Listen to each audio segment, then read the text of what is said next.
La radio est une imagination. Imagination. La vôtre. Bienvenue sur iRadio 90.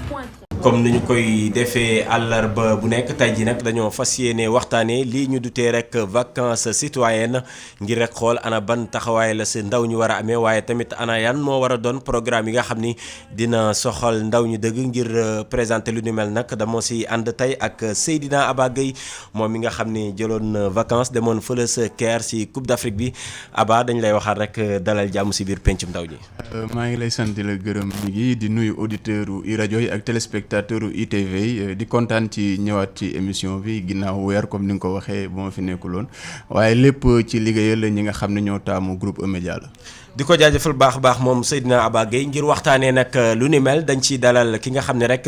moom moo di Khadim Diop moom moo jiite kuréel gi nga xam ne moom moo ëmb ndaw ñi nekk fii si biir Sénégal tey jii képp kuy ndaw rek moom Khadim moom mooy sa président sëñ Khadim ñu ngi lay nuyu di la wax dalal jàmm si biir pencum ndaw ñi. maa ngi lay fay mi ngi di nuyu auditeurs u iRadio yëpp di nuyu aussi tamit ñi nga xamante ni moom laay partager plateau bi pour ñu waxtaan ci li nga xamante ni mooy vacances citoyennes. alors si beneen wàll ba am nañ fa ki nga xam ne rek moom moo di Cheikh Ahmed Tidiane Diouf moom mooy responsable service et innovation fële sa SCF ñu gën ko xam si Social Change Factory Cheikh Ahmed Tidiane Diouf di la wax yow it dalal jàmm si biir pencum ndaw ñi. jërëjëf mi ngi di leen nuyu di nuyu Aba di nuyu président di nuyu auditeurs yi ñuy déglu yëpp. tey jii nag dañuy door ak benn liggéey bi nga xam ne rek Cheikh Diop defoon na ko sur le terrain ndaxte demoon na si ab CRD boo xam ne rek dañ ko doon amal jëmoon rek si li nga xam ne rek moom moo di vacances citoyennes yi nga xam ne moom la ñu dëgmal te cérémonie de lancement bi ñu koy amal ñetti fan si weeru août bi ñuy dëgmal fële sa Rufisque dañuy dem teewlu si élément Cheikh Diop boobu laataa ñuy dikkaat. ci département bu Rufisque la ñuy amalee lancement bu vacances citoyennes ci at mii ñu nekk tànneef boobu di tànneef bu ànd ak ay xalaat yu xóot loolu sax waraloon CRD bu ñu amaloon alxames ji ca Ndakaaru ngir lépp mën a jaar yoon bu ñu sukkandikoo ci Modou Ndiaye mi di adjoint bu gouverneur bu Ndakaaru. donc li ñu jàpp mooy képp ku nga xam ne kii day intervenir ci activité bi jël na ay engagement aussi jël na ay assurance mais li gën a dal xel mooy monsieur le secrétaire général li mu wax mooy lépp lu nga xam ne lii danañ ko mettre en œuvre pour que activité bi réussir danañ ko def duñ bàyyi dara. donte ne ñu ngi wane Pastef ba fi mu ne nii waxaguñ ci li jëm ci koppar yi ngir mën a amal taxawaay yooyu Luciano Preda mi di secrétaire général di jëwriñ ñi ñu dénk lépp lu jëm ci wàllu ndaw ñi mi ngi indi ay garantie jëmale ko ci loolu. bu ñu demee ba décider ba président war a ñëw effectivement protocole bi day wàcc sur le terrain bu wàccee dina am ay dimensions yoo xam ne waxtaanee wuñu ko fi yu ñuy découvrir ñu teg ko suñ kaw pour ñu engagé wu par rapport à cela. budget yi bi aussi bu ñu demee ba jàpp budget bi de manière définitive en tout cas. dinañ ko siwal. li fare ci ndaw ñi mobilisation bi nee nañ dinañ ko amal loolu la Amadou Sow xamle mi président bu conseil départemental jëm ci wàllu ndaw ñi ci dëkk bi di Rufisque nee na day lépp dinañ ko def ngir ndaw ñëpp mën cee gis seen bopp. ñun dañuy mobiliser d'abord suñu département de Rufisque après bu ñu paree dañuy waxtaan ak les présidents des conseils départementaux bu Pikine bu Guédiawaye bu Dakar ñu mobiliser ñu def benn pari de mobilisation pour la région de Dakar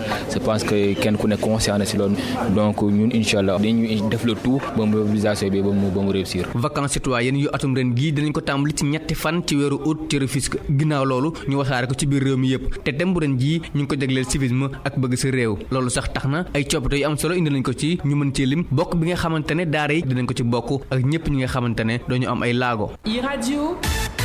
sur la 90.3 FM Dakar.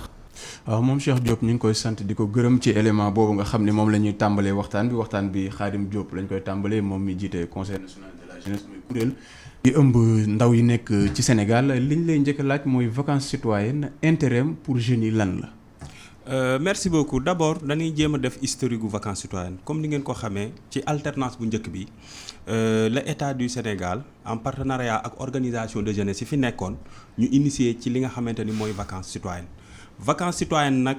activité la boo xamante ni non seulement ministère de la jeunesse moo koy organiser mais da ciy boole ndaw Sénégal gépp li tax mu jug nag mooy que ni dañuy fexe ba ndaw yi xool lan la ñuy def pour participer ci développement réew mi ñu wane li nga xamante ni daanañ ko def ci at mi yëpp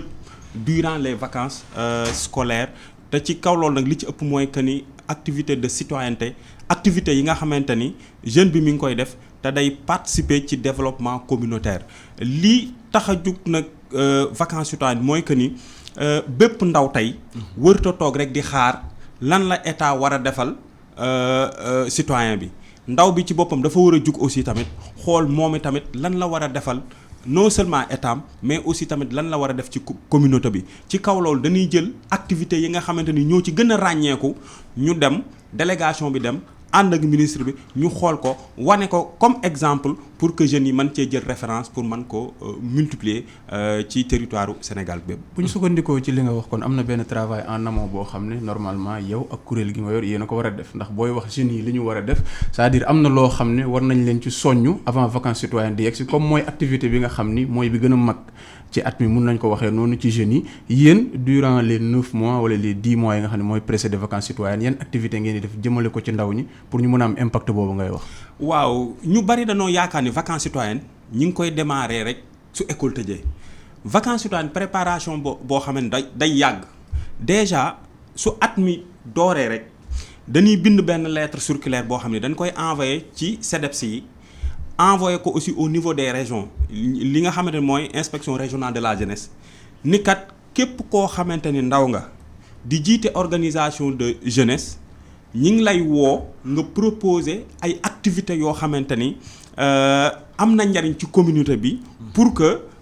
ministre bi def ko ci programme vacances citoyennes léegi nag programme yooyu nga xamante ni moom la ñuy jële ci département yi jële ko ci région yi ñooñu yooyu programme la ñuy indi au niveau national nag après nag ñu def sélection bi léegi nag suñu defee sélection bi dañuy xool activité yi nga xamante ni ñoo ci gën a pertinente ñu proposer ko mu nekk activité caravane vacances citoyennes bi nga xamante ni ministère de la jeunesse moom lay visiter mais du ni nag activité yi nga yin sélectionné rek moom mooy am yeneen activités yi dina am mais yi nga xamante ni caravane bi moom lay visiter mooy yi nga xamante ni moom la retenir au niveau national ci kaw loolu conseil national de la jeunesse at mi yëpp dañuy liggéey ci ak activité conseil national de la jeunesse kuréel la goo xamante ni 17000 organisations membres la mooy tey soo demee ci dëkk bu gën a sori am na conseil communal de la jeunesse soo demee ci arrondissement bi am na conseil d'arrondissement de la jeunesse nga dem ci département bi am na conseil départemental de la jeunesse nga ñëw ci région bi am na conseil régional de la jeunesse université publique yi ngay gis yëpp ak université privée yi danoo bokk ci conseil national de la jeunesse les centrales syndicales 5 centrales syndicales yi existé ñoom tamit danoo bokk ci conseil national de la jeunesse les partis politiques yi nga xamante ni muy opposition ak pouvoir organisation de jeunesse yi nga xamante ni partis politiques yi ñi ngi ci assemblée nationale aussi danoo bokk ci conseil national de la jeunesse ñun nag activités yooyu yëpp la ñuy dajale léegi jeunes yi proposé yan activité moo ci gën a pertinente donc liggéey la boo xamante ni dañ koy dooree ci début d'année bi sensibiliser jeunes yi wax leen que vacances citoyennes kat mi ngi ñëw kon mën ngeen a proposer ay activités di def ay activités yoo xam ne su vacances citoyennes jotee dinañ ko jël pour ministre bi visiter ko pour mu nekk référence ci sa gox wala ci sa région. su fekkee ni conseil national bi dina def liggéeyam bi nga xam ne rek moom moo war ñàkkul ni ndaw ñi dinañ leen dégg bu baax a baax ndaxte sooy xool wala boog suñ la dégg képp rek ku yor kuréelu ndaw yaa ngi si biir su noonee sax la ñuy waxee ak ki nga xam ne rek moom moo di Cheikh Ahmed Tidiane Diouf dégg nga ki nga xam ne moom moo di Khadim dikkaat na si li nga xam ne rek moom moo di historique bi wax na si tamit si conseil bi conseil yi nga xam day déparé si conseil communal yi yéeg ba li nga xam ne mooy conseil national bi tey jii ak ni nga gisee vacances citoyennes ni muy doxee fii si biir Sénégal est-ce que mën nañ wax ni historique bi nga xam ne moom la ñu tegal ak lu ñuy dund jamono ci méngoo na wala wute na lool parce que bu ma dégg président mu wax lu am solo léegi mooy que dañ ne vacances yi ci la ñuy xool nan la ñuy def ba ndaw ñi participer te pour man c'est trop tard ñu toog ba vacances yi xool nan la ndaw ñi di participer pour man quand on parle même de vacances en français mooy que am na benn existant am na lu ñu doon def ba noppi ci war a dem ci vacances pour man loolu jot na aussi ñu ñëw ci mooy lan lañ doon def avant ñu ñëw ci vacances yi ñaareel mooy boo souhaité vacances citoyennes ci ni mu ko waxee évolution mu am depuis 2000 à l'époque où il y a eu beaucoup de reboisement à la fin xam nañ ne nii mooy li nga xam ne impact la donte ba tey caytu bi des na mënuñu wax ñaata garab la ñu jëmbat kenn ñoo ko jëmbat lan lañ ci def exactement mais boo ko comparé ak tey ni muy amee man su may jël at yu wees yëpp dina jafe nga ne lii la nit ñi def jamonoy vacances citoyennes ñi ci gën a siiw te moom la ñuy wax diñ ko xasee ñun ndaw ñi parce que je me considère comme un jeune j'ai 27 ans mooy que dañ naan dañuy wër dañuy fecc ndaw ñi dañuy fecc et pour man ça c'est très caricatural mooy tey ndawu Sénégal fecc ñu lu ëpp ndawu États-Unis lu ñuy fecc mais ndawu États-Unis dañuy liggéey loo xam ne ndawu Sénégal liggéeyuñu ko maintenant ci taxaw seetlu bi mu wax sànq mooy man dafa am ñaari éléments yoo xam ne daf ma mës a jaaxal Sénégal mooy chaque at boo ko jëlee nga xayma sur 150 000 candidats il y a que 50 ñuy réussir le bac donc 100 000 jeunes dañuy échouer chaque at donc il y a une question sérieuse sur l'éducation boo xam ne ñun à l'époque boo nekkoon dara da ngay nekk ci quartier da ngay organiser ay vacances xale yi nga leen di jàngal seen nan nga def ba renforcer seen niveau ñaareel bi mooy boo jëlee niveau d'emploi bu Sénégal chaque at 269 000 jeunes dañuy ñëw dans le marché de l'emploi alors que offre bi 30 000 la maintenant ñaari question yooyu nga xam ne tey moo jaaxal ñëpp muy politique comme ci mën teg ba boo seetee rapport IFAN bu mujj day wax ne boo jëlee fukki ndaw 7 yi dañoo bëgg a génn réew mi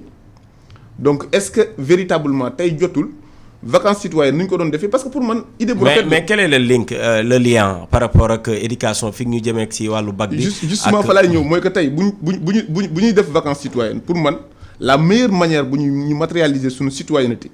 mooy dafa wax ne ndaw ñi dafa jot ñu ñëw seet problème mu réew mi ñu indi ci seen saafara et il faut que ñu jox confiance je dis te moom xam na li may wax parce que ndaw ñi am nañ potentiel bu tax tey lu bari bu ñu leen ko joxee nañ ko régler ñun dans le cadre de nos activités il nous arrivait et on le fait toujours dans le cadre d'un programme qui s'appelle Objectif Bac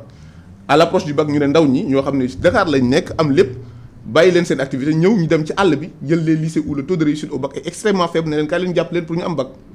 et on avait tellement ay volontaires yu engagé wu pour dem et pour man aujourd'hui il y a beaucoup de questions de développement boo xam ne vacances citoyennes dañ ko waroon orienter foofu pour que ndaw ñi mën a participer à l'effort de développement mais def le tour du Sénégal où on va na ma yàlla baal woy yu bari fecc yu bari pour man l'année passée c'était un budget de 300 millions mais 300 millions yi pour man mi nga xam ne je reviens juste d'une tournée nationale où j'ai consulté beaucoup dans toutes les régions du Sénégal des jeunes entrepreneurs ku nekk ak ki la ngay yëngu mais li ñu lay wax mais c'est des problèmes de 100 000 200 000 quoi donc aujourd'hui pour moi la véritable question et je pense que loolu laay interpellé président mu expliquer ñu ko tuuti mooy que dans le travail qui a été fait en amont aujourd'hui kon consulter nañ jeunes yi yan activité pratique la ñuy andi cette année comme innovation pour que li ndaw ñi bëgg wala ñu jàppale ndaw ñi ñu participer à l'effort de développement parce que bëgg nañ mais dañu xamul fan lañ jëm. alors président pourquoi aspect folklorique comme ni mu ko waxee bien vrai que peut-être am na yeneen activité scientifique mais ça fait maintenant des années lu ñuy gën a gis activités yi nga xam ne moom mooy fës ci kanam mooy ce sont les concerts autres là tey suñ doon def xayma bañ ko dooree ba tey jii sànq dikk nga ci historique bi est-ce que mën nañ wax ni ngeen ko bëggee woon. parce que yow yaa ngi doog a ñëw c'est vrai depuis 2016 mais avant 2016 également vacances citoyennes mi ngi doon am est-ce que tey jii nu ñu taxawoon ñuy def vacances citoyennes ba tey jii ñu ngi koy sentir sur le terrain. Merci beaucoup tout d'abord damay wax ci li nga xamante ni moom lañ fi jot a jund mooy aspect folklorique bi man su ma jeune bi naan vacances citoyennes dafa ànd ak aspect folklorique moi ça me pose problème. comment Khadim. Parce que man depuis 2016 damay participer ci vacances citoyennes et sur plus de 100 activités soo dee xeet ak aspect folklorique entre guillemets li naan aspect folklorique mooy concert y a que 2 ou 3 concerts tout le reste c'est des activités yoo xamante ni c'est des initiatives de jeunesse yu pertinentes dans toutes les régions du Sénégal. L'année dernière on a fait les 45 départements du Sénégal presque un mois et quelques pratiquement y a pas eu je peux dire il y a pas eu 2 concerts donc aujourd'hui on ne peut pas parler de aspect folklorique certes daana am ay concerts yu Youssou Ndour yoo xamante ni danaan génn mais loolu marketingu Youssou Ndour la daaw ñu gis activité bi ànd ak concert bi daaw ñu ko gis jeunes yi li ñuy njëkk a gis wala population bi li muy gën a gis mooy que ni concert yu Youssou Ndour dafa am alors que avant concert yu Youssou Ndour boobu di am def nañ une semaine d'activité et je pense que loolu aussi tamit il faut que ñu koy préciser vacances citoyennes du aspect folklore. alors dites-nous donc Khadim parce que wax nga ko nee nga su fekkee ni ay 100 activités la. ci semaine bi benn activité la ñuy def benn concert donc am na ay activités scientifiques yi ngeen def ku ne activité scientifique maanaam ndaw ñu toog xalaat lan moo war a doon seen ëllëg wala lan moo war a doon seen taxawaay ci réew mi yan résultat moo tukkee tey jii ci vacances citoyennes parce que su fekkoon ne am na ay résultats kenn dootul xalaat aspect boobu noonu nga xam ni peut-être sénégalais moom lañ gën a gis. ci résultat vacances citoyennes aujourd'hui suñuy wax auto-emploi tey grâce aux activités de vacances citoyennes tey lan mën a xamee tey les besoins de financement des projets des jeunes mooy que ni tey bu njëkk en 2016 État du Sénégal dafa tegoon une enveloppe de 3 milliards pour l'emploi des jeunes mais bi ñu defee vacances citoyennes évaluer financement boobu on s'est rendu compte que actuellement besoin bi est passé de 3 milliards à 12 milliards. Raison pour laquelle le président de la République a mis en place ce qu'on appelle la DER, parce que c'est juste pour absorber le besoin en demande de financement bi nga xamante ni am nañ ko te loolu fora yi ñu doon organiser au niveau de chaque région durant les vacances citoyennes moo ñu permettre ñu xam ni voilà les besoins de financement des jeunes ñu teg DER bi aujourd'hui tam bi ñu tegee DER bi ak la communication ak li ci ànd yëpp tey jeunes yëpp dañoo conscient que ni xam ne état kat teg nañ fi ay mécanismes yoo xamante ni su fekkente ni am nga projet bu baax di nga am financement aujourd'hui dañoo jógee ci 30 milliards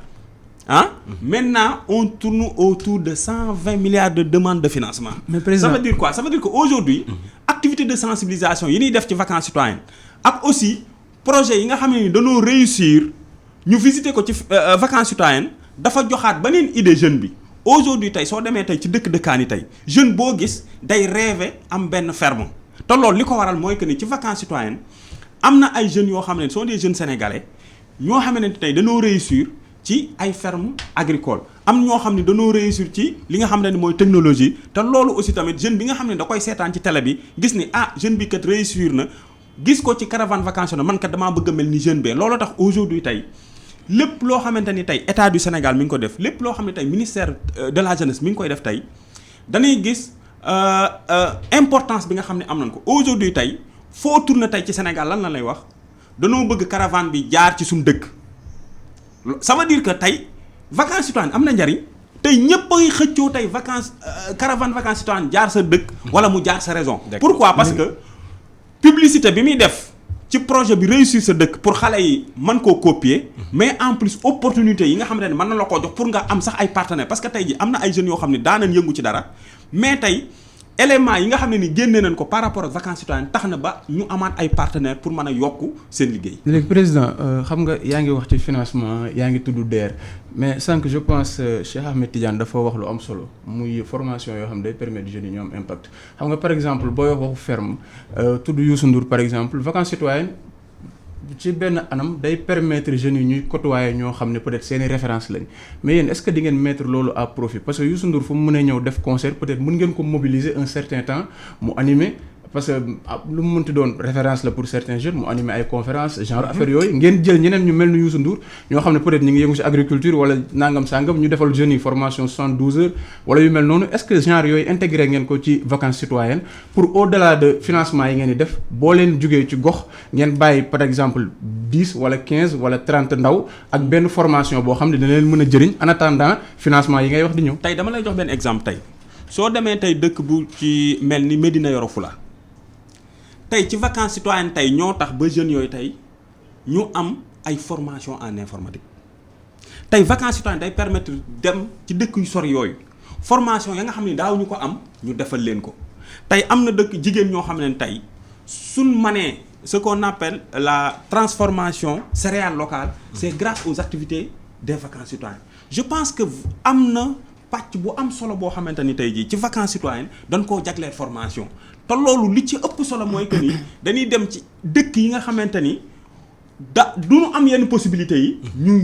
yóbbu fa ay formateurs je vous donne juste l'exemple les jeunes entrepreneurs dañuy def région bu ci mel ni Kédougou wala bu ci mel ni Matam ñu yóbbu fa ay consultants ñu former leen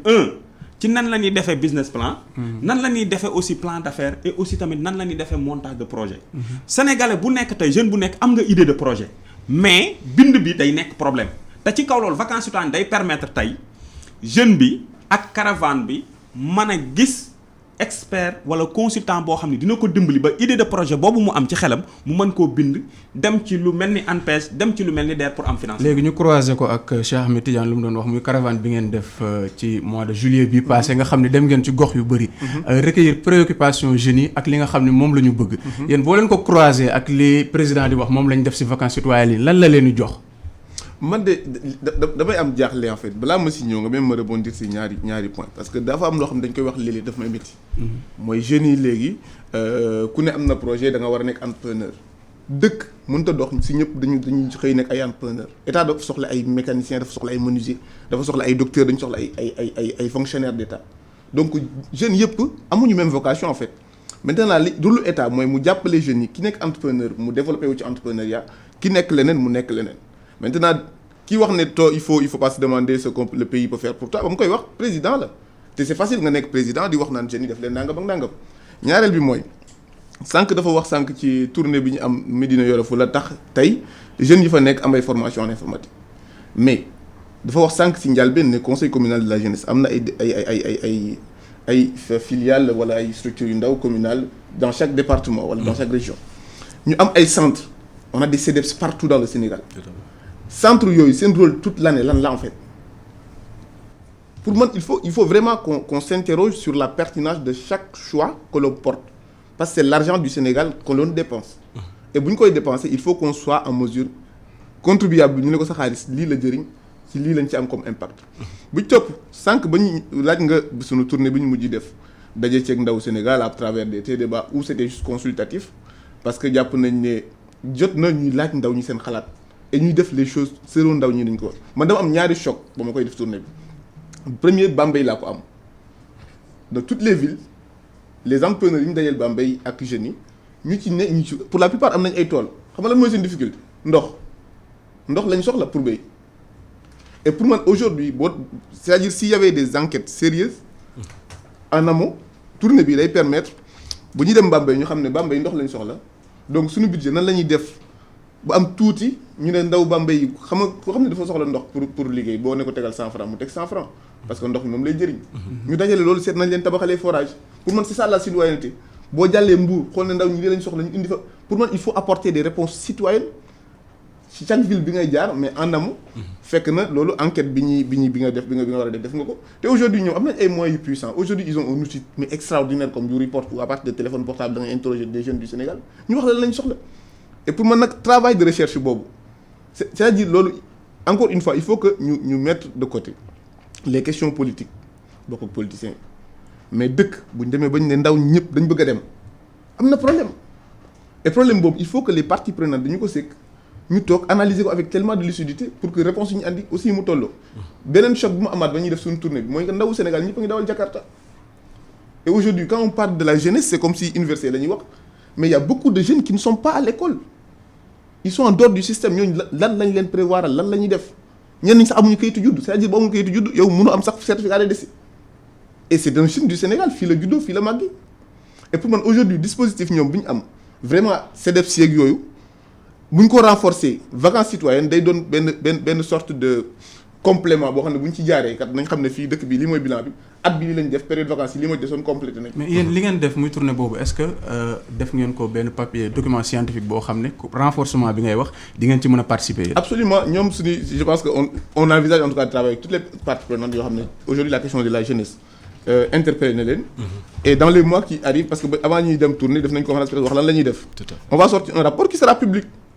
ba tey képp ku ko soxla ñu jox la ko parce que ñun lu ñu soxal mooy que ndaw Sénégal ñu nekk dans de meilleures conditions ñu créer les conditions pour que ñoom ils soient épanouis économiquement et dans le système de démocratie bi ñuy nekk te loolu aussi erreur le Sénégal mooy démocratie pour ñun mooy wax lu la neex démocratie essentiellement et d'abord surtout économique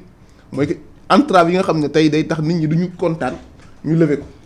ba ñu mën a doxal seen wareef ci d'accord di leen fàttali rek yéen a ngi seen biir émission pencum ndaw ñi fii si iRadio 90.3 mais également sur ITV ñuy waxtaanee li nga xam ne rek moom moo di vacances citoyennes ren jile 2019 ana ban contenu la war a am si lu nu mel nag ñu ngi si dalal ki nga xam ne moom moo di Khadim Diop Khadim moom moo jiite kuréel bi nga xam ne moom moo ëmb ndaw ñi nekk si Sénégal gi wërngël képp ak ki nga xam ne rek moom moo di Cheikh Ahmed Tidiane Diouf du responsable service et innovation fële sa Social Change Factory alors sëñ Khadim parce que suñ la déggee suba ba tey ngay wax peut-être am na ñu bëri ci auditeurs yi duñu comprendre Khadim day wax ci turu conseil national wala Khadim day wax ci turu ministère bi finalement lan mooy différence entre conseil bi ak ministère bi yor wàllu ndaw ñi. voilà question boobu dama ci sawar a tontu conseil national de la jeunesse kuréel la goo xamante ni. day ëmb organisation de jeunesse yi nekk Sénégal gépp en plus de ça ñu élever ñu rang de corps conseiller de l'État mooy que ni ñun tey État lépp lu muy wax ci ndaw ñi wala mu koy def ci ndaw ñi da koy jaarale ci conseil national de la jeunesse te ki nga xamante ni moo fi nekkal État tey yore ndaw ñi mooy ministère de la jeunesse ça veut dire que aujourd'hui ñun conseil national de la jeunesse suñu premier partenaire mooy le ministère de la jeunesse ministère de la jeunesse du def lum àndut ak conseil national de la jeunesse conseil national de la jeunesse du def lum àndut ak ministère de la jeunesse donc conseil national de la jeunesse ak ministère de la jeunesse ñaar lan ñoo xam ni kenn mënut a dem bàyyi morom mi. des fois nit ñi duñ comprendre des fois nit ñi sax dañuy yaakaar ni conseil de la jeunesse benn démembrement ministère de la jeunesse alors que du loolu c'est juste que ñaari organisation la yoo xamante ni kenn mënu cee dem bàyyi morom mi. tey lépp loo xamante ni tey conseil national mi ngi ciy taxaw da ciy ànd ak ministère de la jeunesse lépp loo xam ne ministère de la jeunesse da koy def rek da ciy ànd ak conseil national de la tey li nga xamante ni mooy comité de pilotage vacances citoyennes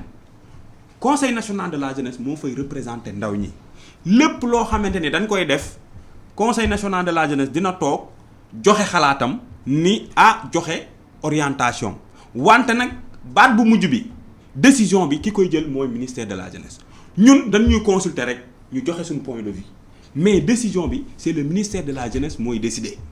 d'accord maintenant si liggéey bi nga xam ni toujours ñu continuer si fi nga xam ne fa lañ nekkoon ginnaaw lu jëm si wàllu entrepreneuriat su ñuy wax vacances citoyennes soo xoolee at yi ñu génn yëpp thèmes yi daanaka du sorante. on parle de citoyenneté civisme mais sur le plan de comportement ndaw ñi gisuñ ci benn coppite la preuve soo xoolee si discours président de la république si at bi su fekkee ni def na 5 yoo nga xam ni def na ko cadre yi dina insister si comportement wu ndaw ñi maanaam lu muy gis jamono ji moom dalul xelam askan wi également même regard boobu la ñu am parce que avant ñuy dugg si émission bi bëri na ay auditeurs yi nga xam ni samp nañ laaj sur loolu également la ñu posé wu tey jii lan mooy wareefu vacances citoyennes si comportement wu ndaw ñi parce que dinañ xaar si wàllu civisme ñu am loo xam ne dina ko soppi si ñoom. ñu bari dañuy def erreur ci secteur jeunesse. secteur jeunesse c'est un secteur transversal buñ ko jël rek yamale ko ci civisme buñ ko jël rek yamale ko ci citoyenneté mais au-delà de ça il y a la santé il y a l'emploi il y a l'éducation tey ñu bari li ñu koy wax ci civisme mais vacances citoyennes lan lay def ci santé de la reproduction. non xam nga sànq dañoo aborder benn aspect. si civisme aussi may waxaat ci civisme. civisme tey soo demee. fi nga xamante ni moom lan naan la grande muraille verte. ça c'est depuis l'avènement du président Abdoulaye Wade. c'est ça. Chaque année ay jeunes dinañ porter volontaire dem planter fa ay arbres. vacances citoyennes citoyenneté bi mooy lan am na lycée yu bari danoo nekk ci benn état de délabrement bu avancé jeunes yi gox ba ak jeunes quartier dañ fay dem rétablir établissement boobu. ça on l'a vu tey suñuy xool par rapport constat sur le terrain on l'a vu à Guédiawaye par exemple. à Guédiawaye par exemple mais également du initiative conseil bi. non conseil national de la jeunesse travaille non seulement avec l'État travaille aussi avec les collectivités territoriales. Il y a le maire de la ville de Guédiawaye qui a soutenu l'initiative. Mais président, le ministère de la jeunesse aussi a soutenu l'initiative. Mais est-ce que le conseil national de la jeunesse concentre trop sur les activités populaires? Non, c'est pas des activités populaires parce qu'on a ce qu'on appelle un plan stratégique de développement. D'accord. Quels sont les résultats yi ngeen am donc pour aller beaucoup plus vite parce que il nous reste 30 minutes. Aujourd'hui am na résultats yu bari yoo xamante ni tey jii mën nañ koo wax ni ko am nañ ko mooy lan mooy que ni tey danoo changer logique de pensée jeune sénégalais bi. Comment bu njëkk jeune sénégalais bi jeune sénégalais bi penser que ni pour nga tekki pour nga am xaalis il faut que nga nekk fonctionnaire tey jeune boo gis tey li muy xalaat mooy que ni man naa nekk entrepreneur tey créer sama propre business te loolu ministère de la jeunesse travaille na ci conseil national de la jeunesse lu bari travail. mën nañ def stop bu ndaw foofu xam nga lu tax xaaral dafa am importance xaaral ma ñëw président ma ñëw dafa am importance parce que Cheikh Tidiane Sànq wax na ko mu ne on a te li ngay wax peut-être mi ngi koy firndeel avant ñuy ngay avancer moom Sànq nee na dafay yaakaar ni da ngeen foog ni ndaw ñëpp entrepreneur la ñu war a nekk alors que am na ñoo xam ne am na métier yu ndawaan yoo xam ne mën nañ ci génn am ci lu ñu bëgg est-ce que yéen moom li muy wax non xaaral parce que c'est un constat man Grand Yoff bi ma dëkk centre socio-culturel par exemple c'est un espace boo xam ne bu ñu ko exploité woon mën na jëriñ lu bëri mais à part soirée li ñu fay def bëriwul léegi moo tax ma ne yéen est-ce que def ngeen diagnostic boo xam ne dina leen permettre ngeen def ay investissement yoo xam ne du doon ci jeunes yi proprement dit bu ma nee ci jeunes yi maanaam ci nit ki mais ci ay matériels yoo xam ne dina jëriñ le maximum de jeunes. mais ci kaw loolu dama lay jox benn exemple gars yu bari tey suñu dee wax programme dañuy yem ci ANPEJ rek ak DER mais amaan na beneen programme 3FPT tey 3FPT kuréel la goo xamante ni képp kuy jeune man nga bëgg a def formation da nga fay dem déposer ce dossier ñu financer la ko à 90%. tey résultat bi ñu def ci loolu rek benn exemple bi ma lay jox mooy que ni soo demee tey ba Kolda. formé nañ fa ay jeunes yoo xam ni c'est en topographie parce que dañoo constaté woon ni Kolda dafa am problème mu ay topographe mooy que ni ñi nga xam ne suñu day defar tali yi wala aussi tamit ñuy defar lotissement yi dañ daan jële ay jeunes ñu jógee ba Dakar di dem Kolda pour def fa liggéeyu topographe mais tey conseil national de la jeunesse signé un protocole d'accord avec 3 FPT dem Kolda fekk fa jeunes yi former leen en topographie ba jeunes yooyu soxlaatuñu tey di ñëw Dakar soxlaatuñu tey di defaat leneen loo xamante ni lu naka su dul noonu la mais ña nga toog Kolda tey di gagner seen bopp ci kaw loolu en métier boulangerie bu njëkk boulangerie kenn daawu ko jàng ci école bi sa papa da daan nekk ci boulangerie bi yow nga xool liggéey boulangerie neex la nga ni damay ànd ak sama papa ba nekk ci tey ak 3FPT ak conseil national de la jeunesse dem nañ fu mel ni Oussouye dem nañ Mbour jël fa ay jeunes former leen ci métier boulangerie tey li nga xamante ne tey mooy métier cuir man Ngaye Mékhé laa dëkk Ngaye musta am centre de formation boo xam ne dañ fay jàngale daal tey su fekkente ni tey dëkkoo Ngaye bëgg a defar daal xamoo fooy dem pour jàng fa def fa daal ci kaw loolu état du Sénégal créé maison de l'outil Ngaye Mékhé pour que tey ki dëkk Ziguinchor tey bëgg a defar daal tey day ñëw ba Ngaye def fa formation pour def fa daal ñu ni loolu sax doyul ñay defar daal nekk Ngaye ñu jël ca une quinzaine de jeunes yóbbu leen Italie pour ñu continuer fa seen formation pour ñu mën a def perfection ci liggéey bi ngay def aujourd'hui ñooñu ma lay wax tey jii dem nañ Italie def fa formation ba ñibbisiwaat Sénégal tey ñun muy les ministres tey d'ici peu dootuñu soxlaati saag boo xam ne dañ koy jënd Italie wala États-Unis saag yooyu ñuy demee conseil des ministres jeune ba dëkk Ngaye Mékhé moo koy liggéey jox leen ko ñu kii loolu ñun mooy suñu liggéey. d'accord j'espère que saag Ngaye Mékhé ko jëndee. man waxuma la saagu Ngaye Mékhé sax mais man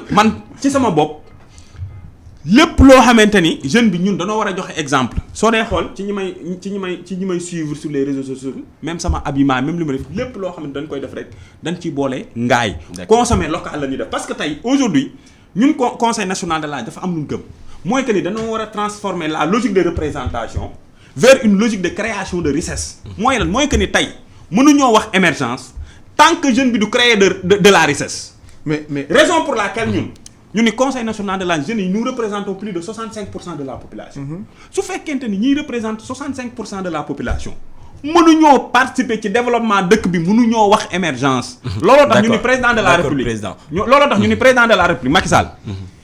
il faudra investir plus dans la jeunesse. te ci investir plus dans la jeunesse boobu li ci ëpp importance mooy que mu investir ci li nga xamante ni mooy formation professionnelle. looloo tax ñu boole léegi ministère emploi formation professionnelle ak artisanat. raison pour laquelle ñu mën a am maillage au niveau territorial permettre jeune bi tey lii di emploi lii di formation professionnelle lii di kii ñu mën a nekk benn nga xamante ni ñu am benn guichet unique. Cheikh Tidiane yéen def ngeen tournée def ngeen région yu bëri. mun nañu wax ni da ngeen am benn xool boo xam ne yéen taxaw seetlu boo xam ne mën ngeen ko joxe ci li président wax yéen est-ce que tournée bi ngeen def ak région yu bëri yi ngeen dem. sentir ngeen ni jeunes yi am nañ infrastructure équipement ak peut-être ay prise en charge yoo xam ne comme ni ko président waxee dina leen permettre ñu mën a am autonomie boobu. des na liggéey bi daal des na lu bari. pour wax ko de façon diplomatique dafa wax sànq DER man ñun ba ñu tourné laaj ndaw ñi DER nan ngeen ko gisee est-ce que yéen a ngi am moyen de financement yu leen permettre tey projet yi ngeen am yéen entrepreneurs yi encore une fois ñëpp duñ nekk ay entrepreneurs ngeen taxawal ko mais constat bi mooy bëri na ci yoo xam ne dañ koy détourner yóbbu ko feneen wala ñu jox la xaalis la taxoon ñu jox la ko nga def détournement d'objectif dem investir ko ci leneen te ñoom ndaw ñi laa wax te loolu du sama xalaat ñoom ñoo proposé ni modèle DER ce serait plus en tout cas en mesure de répondre à leurs attentes su fekkoon yow da ngay soxla machine ñu jëndal la machine bi directement jox la ko parce que loolu dina tax ki nga xam ne liggéeyut xaalis la soxla du ko am donc ñoom je pense que bu ñuy consulter régulièrement ndaw ñi tey DER lu baax la mais est-ce que jarul ñu ajuster ko ba mu dëppoog la notion de l'entrepreneuriat ak répondre juste aux besoins des jeunes ñaareel mooy Khadim def président day wax sànq état du Sénégal jël engagement tabax nangam defar nangam loolu rôle état la parce que ñun bu ñu yeewoo chaque jour dañuy dépenser dañuy fay impôt et bu ñuy fay impôt c'est parce que dañ accepter dund en société à la tête de la société ñu teg fi ay nit ne leen yéen suñuy soxla ngeen taxaw ci donc géej gi am na ndox ay la yoon loolu du problème un train qui arrive à l'heure la c'est normal. d'accord dinañ la bàyyi nga développé waat léegi dañuy dem fële nga xam ne rek moom mooy université bu Ndakaaru foofu tamit ndongo yi jamono ji ñi ngi ñuy teewlu ci 90.3 sa Saint-Louis également ñoom ñu ngi ñuy déglu ci 95.2 dañuy dem ba fii nga xam moom moo di université bu Ndakaaru ñoom ñu joxe seen gis-gis ci li nga xam ne rek moom moo di vacances citoyennes yi ak Abdoulaye Diallo. ci daara bu kawe bu université Cheikh Anta Diop de Dakar bariwul ay ndaw ñu am expérience ci wàllum vacances citoyennes ay ndaw yu ñu fekk ci campus pédagogique bi jàpp nañ ni ab folklore la ñu gën a di fësal ci yooyu activité Moustapha Ba mooy njiit amical des étudiants bu faculté des lettres. ay affaires yoo xam ne même su amee impact mais c'est peut-être volet culturel bi kese la ñuy gën a yëkkati bàyyi yeneen yi alors qu'on pouvait vraiment mënoon nañ fexe ba boole ñaar yëpp nit ñi jeunesse bi am 2 mois de vacances dañ koy liggéeyal pour askan bi. dem ci Sénégal goxi Sénégal yi consacré wu liggéey pour askan pourquoi pas ça même liggéey parce que tey Sénégal mu ngi wax bëgg na am ceeb boo xam ne moo ko borom bu doy. Moustapha Ba jàpp na ni war nañu mën a boole étudiants yi ci lu dem ci organisation bi. gis-gis bi mooy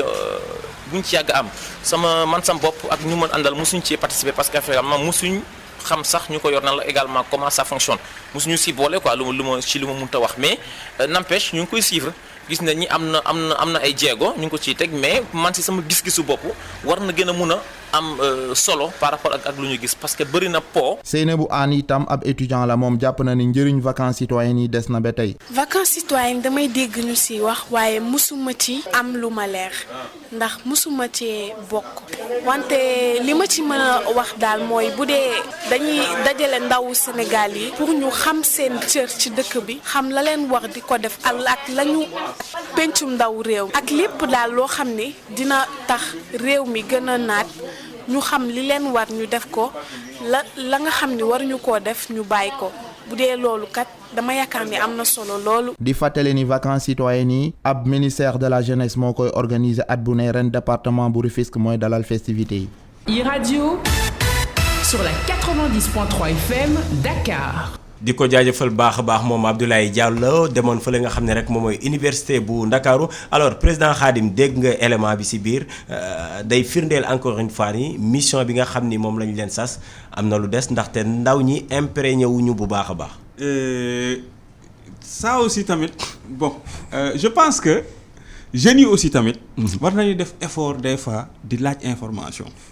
parce que je donne juste un exemple. Le président.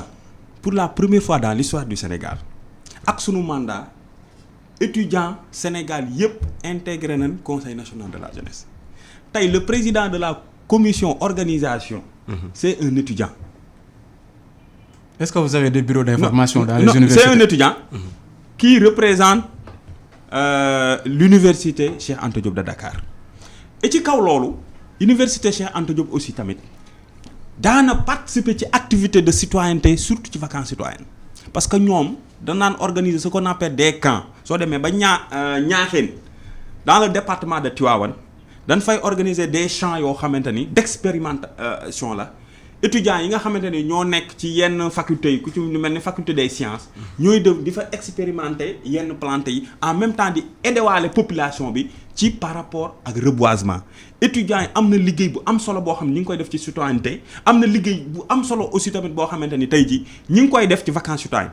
tey activités yi ngay dégg ñu naan la ay organiser des cours de vacances étudiants Cheikh Anta Diop yi wala étudiants yi nga xam ne ñoo nekk ci yeneen universités yi ñooy ñibbi seen gox-goxaat yi ak l'appui des organisateurs des vacances citoyennes pour que ñu organiser ce qu'on appelle des cours et aussi en même temps de formation am na soo demee daaw après aussi am na formation yu bari yoo xamante ni jeunes yi ñu ngi ko doon am étudiants yi nga xamante ni ñoo nekk ca gox ba ñoo ñibbisiwaat former leen ko durant la période des vacances citoyennes. d'accord am na étudiants yu bari yoo xam ne dinañ participer ci activité vacances citoyennes. d'accord ñi ngi ci pàcc bu mujj bi fukki simili ak juróom moom moo ñu dese dañuy jëm ci li nga xam ne rek moom mooy ban contenu maintenant la ñu war a am ci suñuy vacances citoyennes ban vacances citoyennes lañ bëgg dëgg Cheikh Ahmed Tidiane Diouf. Pour man je pense que vacances yi comme ni ma ko waxee ci njëlbéen mooy ñu fexe ba tey besoins yi nga xam ne ndaw yi am nañ ko. ñu am ay solutions yoo xam ne dina ko répondre pour man aujourd'hui on a dañuy wax la question de civisme d'indiscipline surtout Sénégal am na bu njëkk li fi amoon c'était le service militaire obligatoire même si aujourd'hui du doon service militaire obligatoire pour man service civique jot nañu delloo si waat ko mooy que ndaw ñi jàng nañ ba at bi jeex ñu créer cadre boo xam ne nañ ñëw ñu restaurer les valeurs de la République te loolu je pense c'est des choses faciles parce que armée baa ngi fii baa ngi fii am na espace bi en fait mais nan la ñuy def ban dispositif la état di teg pour que ndaw ñooñu mën cee dellu pour man loolu seen liggéey la te yaakaar naa ñun buñ ci soxlaa suñu xalaat nañ ko joxe. ñaareel bi mooy bu ñuy wax toujours la notion de citoyenneté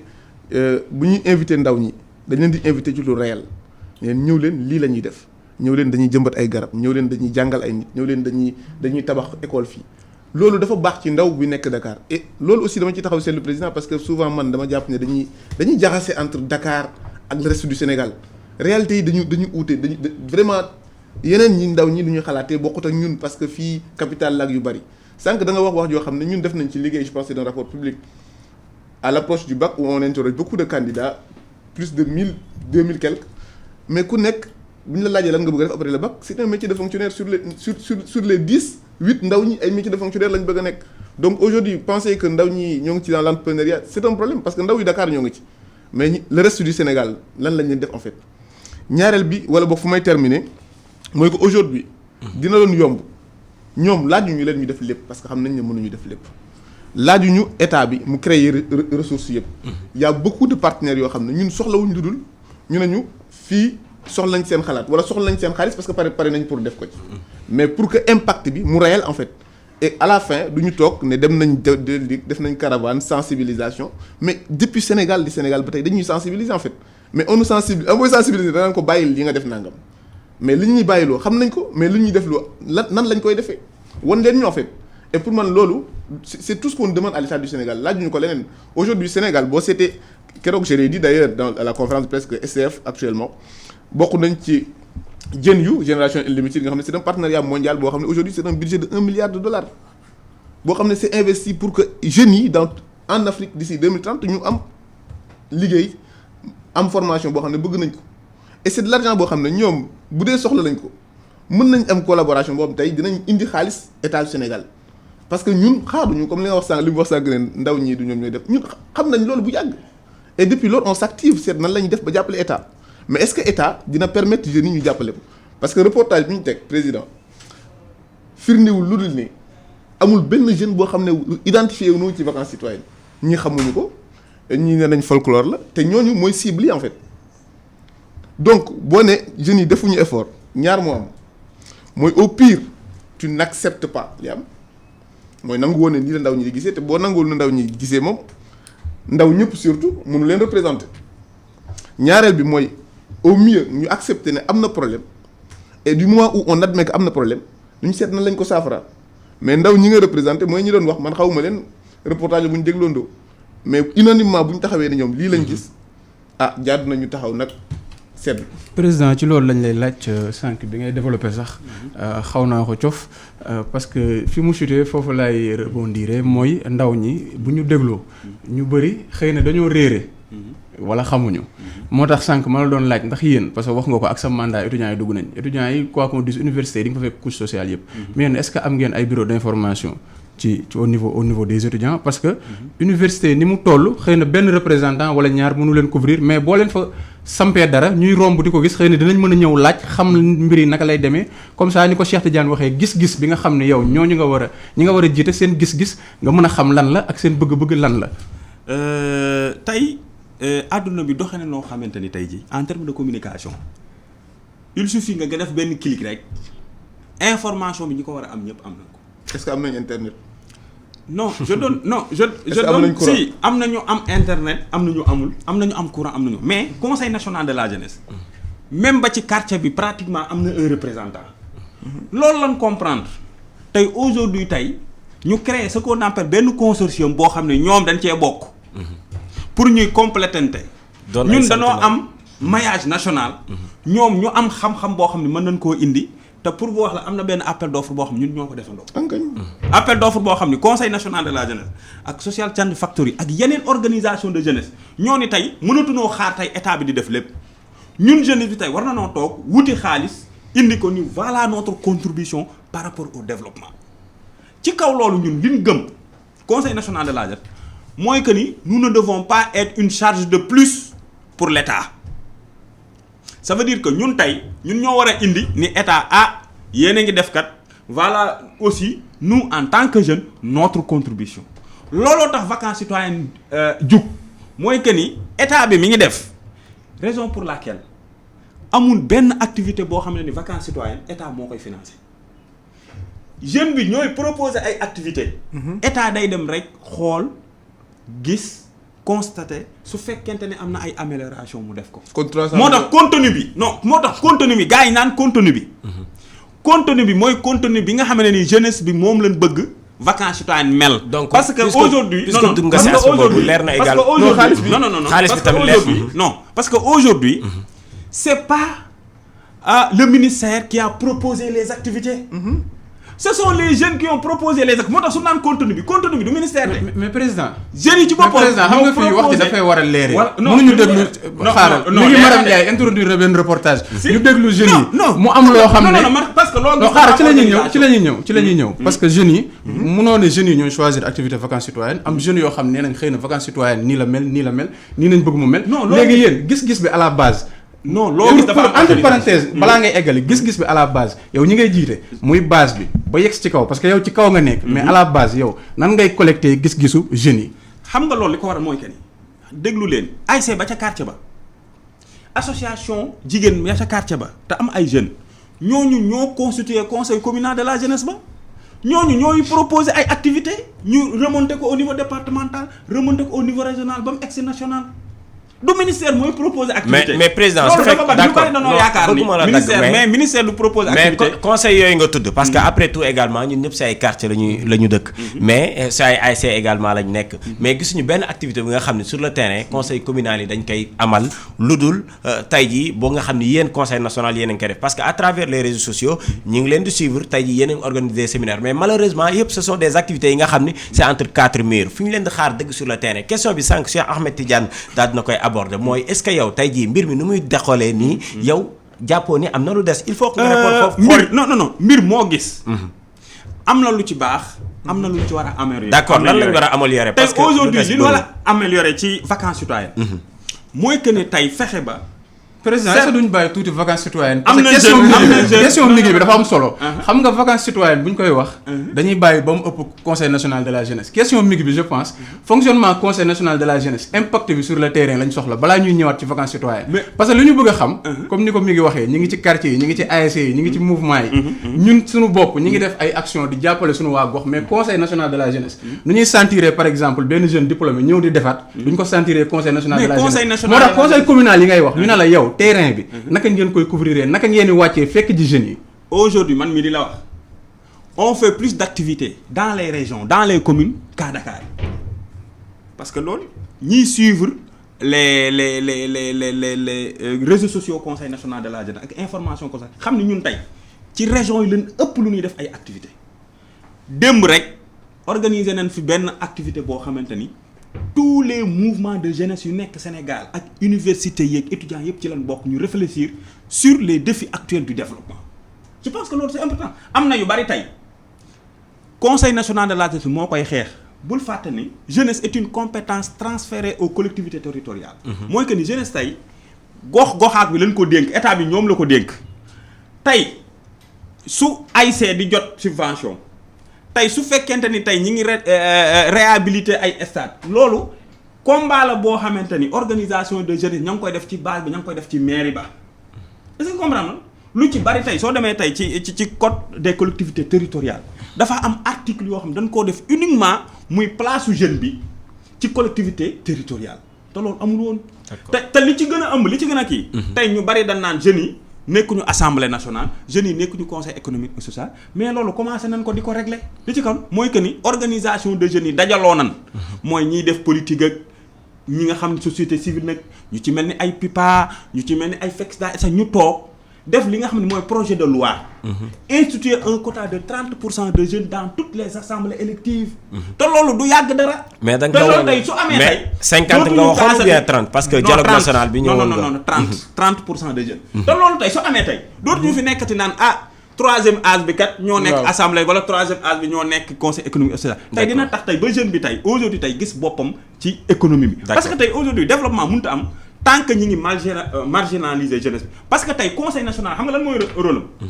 force de proposition la ak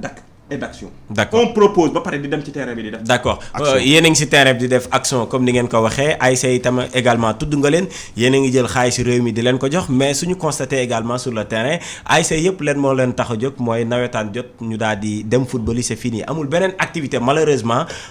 bu ñuy def sur le terrain bu nit ñi di sentir loolu seen rôle la mais boobu. duñ ci non mën nañ ci bañ a taxaw parce que on aura ASC yi weesu nañ sport ñi ngi dem ci développement. tey am na dëkkaat yoo xam ne mosuñoo am ay boulangerie ay ASC tey ñoo fa taxawal tey ay boulangerie ça c'est Loncab on suit ça voilà gis nañ Ziguinchor am na du conseil national de la jeunesse d'accord ñun tey dañuy défendre Loncab di défendre ASC yi c'est-à-dire tey force conseil national de la jeunesse mooy force loolu day encore une fois day firndeel li ñu doon wax rek ci bopp émission bi nii su fekkee ni conseil national liggéey bu war bi nga xam ne moom moo ko war mi ngi koy def jafe-jafe du am ndaxte fépp foo dem parce que bii nekkatul APR du PDS mais ndaw ñi la ASC gi yëpp alors Cheikh Ahmed Tidiane est-ce que xam nga ni ki nga xam ne moom moo ji jiite ñun ndaw ñëpp di Khadim Diop moom il est dans l'illégalité mandaam sax daal dinay jeex ci conseil sama mandat jeexul. ah bon sama mandat jeexul defaguma 3 ans non 2017 lañ ko non c'est 2017 le 6 janvier 2017 dañ ma investir. donc ngay léegi lu tax léegi yow par exemple bu ñu la investir le 6 janvier 2017 ñi la investir seen mandat décembre comme conseil communal de la jeunesse bu ma ñëw bu Grand Yoff par exemple décembre lay am 3 ans c'est-à-dire ñoom ils sont dans l'illégalité yow est-ce que war nga xaar ba sa mandat jeex ngay doog a commencer renouvellement bi mais est-ce que jotul parce que tamit li ngay wax pour mu efficace dëgg yow yaa war a superviser renouvellement yu bëri te loolu pour mu xam ne mu am efficience bi ñu soxla war nga ko commencer bu yàgg mais boo demee Grand Yoff mandat bi jeex na depuis plusieurs mois c'est-à-dire ñoom ñi fa nekk certes am na lu ñuy def mais jamono ji waroon na am ñeneen ñu leen wuutu wala boog jeunes yi taxaw renouveler leen wax li leen metti ak li ñu bëgg pour prochain mandat bi yow balaa ngay demaat assemblée générale nga xam li ñu soxla. des fois nit ñu bari dañuy wax ci conseil national mais dañ dul lire les textes du conseil national de la jeunesse du Sénégal. en tout cas décret bi wër naa ko ba sonn. pour jot ko mooy que ni ñun dañoo am règlement boo xam ne. mun nañ leen abal Seydina Aba Gueye sax ngeen defaraat seen site bi ngir niñ si mën a am information yi. mooy que ni 3 ans yu nekk dañoo war a renouveler. mais au cas où renouveler woon ka fa nekkoon mooy continuer ba keroog renouvellement di am. loolu tey ñun su suñu mandat jeexee. dañuy woowaat jeunesse su Sénégal gépp ñu defaat ay renouvellement xam nga lu tax renouvellement conseil national métti. dañ koy commencer te commune ba mooy renouvellement yi gën a métti ci Sénégal. mooy que ni commune et puis le conseil national est l'organisation la plus démocratique mooy que ni ci la ñëpp bokk. ça prend du temps et aussi il y a ce qu'on appelle les moyens. su état bi tegee moyens conditions yëpp réunir pour ñu renouveler. incha allah au mois de janvier 2020 dinañ. commencer processus. président sa yaa ngi def ay tournée bilan. si pour évaluer ñi nga xam ni ñoo la représenter à la base. si ñi ngi def bilan parce que nag li gën a neex ci conseil national de la jeunesse mooy que ni chaque démembrement est autonome parce que c'est la démocratie. ñoom tey conseil communal bi commune ba la war a defee bilan ñun conseil national la ñuy defee bilan ka nekk ca département ba lay defal bilan ka nekk ca région ba lay. d'accord en tout cas pencum ndaw ñi ubbil nañ leen seen bunt mën nañuy defee bilan bi fi nga xam ni moom mooy biir émission bi àllarba bu nekk dinañ leen ubbil suñu bunt yéen ak jëwriñ bi yor wàllu ndaw ñi d'ailleurs moom boo moytul sax àllarba bi di ñëw dinañ ko dalal am nañ ci yaakaar alors ñi ngi si càppaa ndaw li nga xam ne rek moom moo di émission bi Cheikh Tidiane yow la ñuy jeexalee tey jii si conseil national bi ak li nga xam moom moo di vacances citoyennes bi tey suñu xoolee thème bi mi ngi jëm tey ji si wàllu citoyenneté active bu ndaw ñu au service de la communauté. lan ngay xaar si ndaw ñi wala bokk lan nga leen di dénk ñu daal di jeexal foofu. li may xaar ci ndaw ñi mooy bu dekkee utal nañu cadre boo xam ne mën nañ participer vraiment à l'effort de développement ou d'émergence parce que émergence la ñuy wax ñoom nañu ñëw massivement jàpp si parce que réew mi ñoo ko moom et sunu héritage la ñaareel bi mooy président laa koy dénk mooy que nee na dañuy def réforme boo xam ne 30% assemblée élective yi ñu dugal ci ndaw ñi mais nañ boole ci réforme aussi ndaw ñi di jiite ndaw ñi donc ministère de la jeunesse nañ ko jox jeune pour mën nañ jeunes yi engagé nañ mën nañ yor dara et pour man loolu illustration parfaite la mooy que jël ndaw mu jiite ay ndaw vraiment pour man c'est la démarche la plus cohérente et bu may jeexalee mooy que am nañ ministre de la jeunesse boo xam ne jigéen la lu exceptionnel jigéen day yërëm mama la donc jàpp nañ ne ren ak thème bu mu andi ak doxalin bi nga xam ne président wax na ko que ren vacances yi dina uuteeg yi fi am wala ndaw ñi dinañ ci gis seen bopp et fu may jeexalee rek mooy xanaa après ñu wax ci budget bi parce que daaw xamoon nañ ne 300 millions la donc ren boobu ba tey dégguñu benn yoon ñu tudd budget bi et moom wax na ne sànq jeunes yi ñooy financé donc budget bi ñuy wax 300 millions yi lan la en fait logistique la. 30 secondes président 30 secondes. wàllu koppar gi ñaata la ak foon ko jóge. non koppar bi instant bi mënuñu cee wax parce que bon saa yu fekkente ni mat na rek. dinañ def conférence mais am ngeen xayma au moins lan ngeen bëgg ñaata ngeen bëgg. non li ñu bëgg xam nga. jeune moom soo ko dee wax li mu bëgg. waaw mën nañ ni sax budget Sénégal. président tey wax suñu sañoon le budget du Sénégal tey. li ci ëpp tey. ñu def ko ci activité de jeunesse. président vacances citoyennes yi ñu dëgmal 2019 tàmbali ngeen ko le 3 bi di ñëw. xaalis bi ñaata la. non xaalis bi mënuñu cee communiquer parce que. donc auditeurs yi ñun ñoo ko déggandoo le président bëggul wax koppar gi mais jëwriñ bi ñu ngi koy xaar ñàkkul ni moom dina si dëkkaat Seydina Ba. man balaa ñu tëj mi ngi social change factory tournée bi. parce que ñuy wax président bilan mais yéen tamit dem ngeen à la base ban bilan ngay tirer en 30 secondes. non je l'ai dit tantôt le rapport sera disponible et nañ la ko. waaw mais bu ñu la invité nga compal ñu ci rapport bi tuuti. parce que ba ma ñibbisee semaine passée la donc dimanche ak tey yàggut. donc mais globalement lan nga retenir. globalement je pense que ci débat bi yëpp wax naa ko par rapport ak politique yeeg DER lan la jeunes yi gis par rapport ak besoin ndaw ñi Bambey ak feneen lan lañ gis et je pense que ci tënk dina gën a leer ak rapport boo xam ne ñëpp dinañ ko mën a jot lire ko et ce sera vraiment ouvert à la ci critique yeeg ku ne wax ci sa xalaat. mais en tout cas nañ jàpp ne ndaw ñee ko wax ñun waxuñu ko ba tey xalaatuñu. d'accord Cheikh Ahmed Tidiane Diouf di responsable service ak innovation fële ca Social Change Factory ñu ngi lay sant di la gërëm di gërëm Khadim Diop mi nga xam ne mooy président conseil national de la jeunesse moo jiite ndaw ñëpp ñoom xam naa ñu ngi leen di gën a xaar surtout ak renouvellement yi di ñëw ci émission bi nga xam ni ndaw yoo ko tax a jug ñi doon seetaan ci ITV canal 15 TNT tamit ñu ngi leen di sant di leen gërëm ñi ñu doon déglu en direct ci iRadio 90.3 fii ci Dakar ak fréquence yi nekk ci région yëpp ñu ngi leen di sant di leen gërëm di leen jox rendez-vous mercredi prochain émission bi ma àndoon ceeg mi ngi Maram Ndiaye mu doon mbégte gu rëy gu ñuy am tout le temps di waxtaanee ndaw ñi ak li leen soxal di leen gërëm ci li ngeen fidèle ci groupe Emedia Invest di leen jox dig daje comme ni ma ko waxee sànq mercredi bi ñëw incha allah. La radio est une imagination. La vôtre. Bienvenue sur iRadio 90.